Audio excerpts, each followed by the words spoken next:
तो आज पंचकोसी है, जो कि पंचकोसी मेला का स्टार्ट हमारे गांव से ही शुरुआत होता है इसका, अहिल्या माता के मंदिर से। तो चलिए इसके बारे में हम आपको बताते हैं। पौराणिक ग्रंथों में अहिल्या के बारे में बहुत सारी कथाएं प्रचलित हैं। तो चलिए जानते हैं कि आखिर किस श्राप की वजह से अहिल्या पत्थर की शिला बन गई थी और फिर बाद में उसके बाद उनके कैसे नया जीवन मिला, उसके बारे में बताते हैं। अहिल्या की उत्पत्ति जो थी ब्रह्मा जी से मानी जाती है, इसलिए अहिल्या को ब्रह्मा जी की मानस पुत्री भी कहा जाता है। अहिल्या सभी गुणों से परिपूर्ण थी और बहुत ही सुंदर और रूपवती थी। इंद्रदेव भी अहिल्या की खूबसूरती से कायल थे। स्वर्ग के राजा इंद्र अहिल्या के साथ विवाह करना चाहते थे।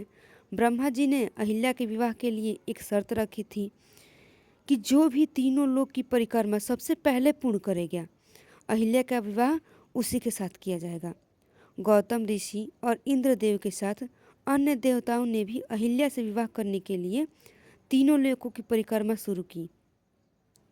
लेकिन गौतम ऋषि ने परिक्रमा के दौरान एक गर्भवती कामधेनु गाय की परिक्रमा की, जिसके कारण ब्रह्मा जी ने कहा कि कामधेनु गाय तीनों लोकों से भी श्रेष्ठ है।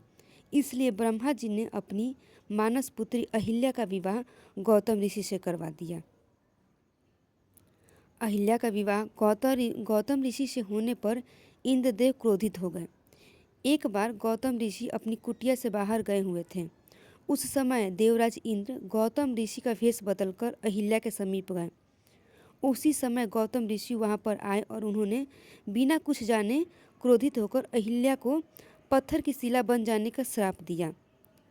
गौतम ऋषि के श्राप के कारण अहिल्या पत्थर की शिला बन गई और रामायण काल में जब राम और लक्ष्मण वन विहार करते समय गौतम ऋषि के आश्रम के समीप पहुँचे, तब श्री राम जी के चरण लगते ही पत्थर की शिला अहिल्या बन गई और एक सुंदर सी नारी बन गई और उन्हें एक अहिल्या माता को एक नया जीवन मिला।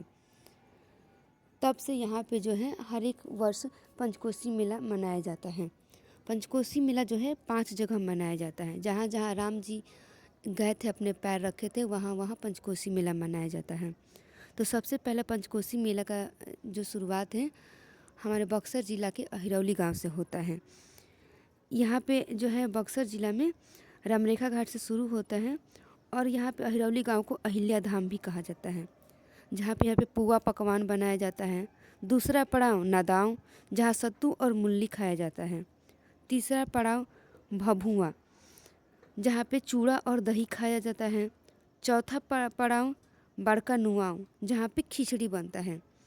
और अंतिम पड़ाव चरित्रवन, जहाँ पे लिट्टी चोखा लगाया जाता है, जो कि लिट्टी चोखा हमारे पूरे बिहार में फेमस है।